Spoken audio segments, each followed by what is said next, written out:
À Saintes, elles montent sur scène pour faire partager leurs difficultés au quotidien. Aujourd'hui, une trentaine de personnes qui sont suivies et accompagnées par des associations de solidarité et des organismes publics ont livré des témoignages et des sketchs élaborés avec des professionnels du théâtre à la salle du Camélia. Des personnes démunies, en galère, qui ont fait partager leur vécu et qui livrent un état des lieux sans détour.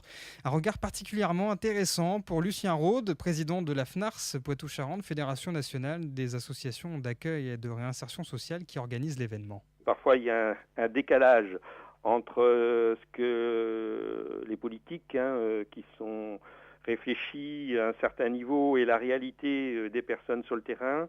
Et donc, à travers cette instance de participation de ce qu'on appelle des usagers, enfin des personnes accompagnées, ces personnes vont pouvoir exprimer leur point de vue. Et ils ont choisi de le faire sous la forme ludique, en fait. Ils sont accompagnés pour cela d'une troupe de théâtre qui les aide justement à mettre en scène à travers des sketchs ce qu'ils vivent avec en fait les différents dispositifs. Ça peut être Pôle emploi, la CAF, nos structures, nos institutions, et faire état de la réalité de leur vécu.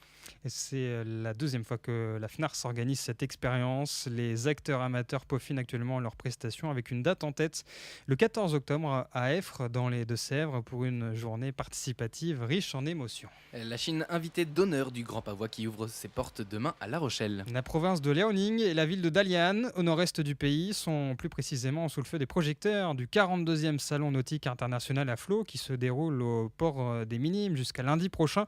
Un rapprochement qui s'effectue avec le concours du département qui a lancé la stratégie Horizon Chine. Il s'agit de partager de nouvelles expériences économiques et commerciales, même si dans la province du Liaoning, en matière de nautisme, tout reste à faire, estime Alain Pochon, le président du Grand Pavois. Des gens qu'on ne connaît pas obligatoirement, on les voit toujours sur les salons. Moi, je vois depuis que je suis au Grand Pavois, tous les ans, on a des Chinois. Bon, c'est vrai qu'on a un problème de langue quand même important et je pourrais dire de mentalité, mais ils ne pensent pas tout à fait comme nous. Et donc, c'est pas facile d'échanger avec eux et de travailler avec eux. Vous savez, le Grand Pavois a organisé pendant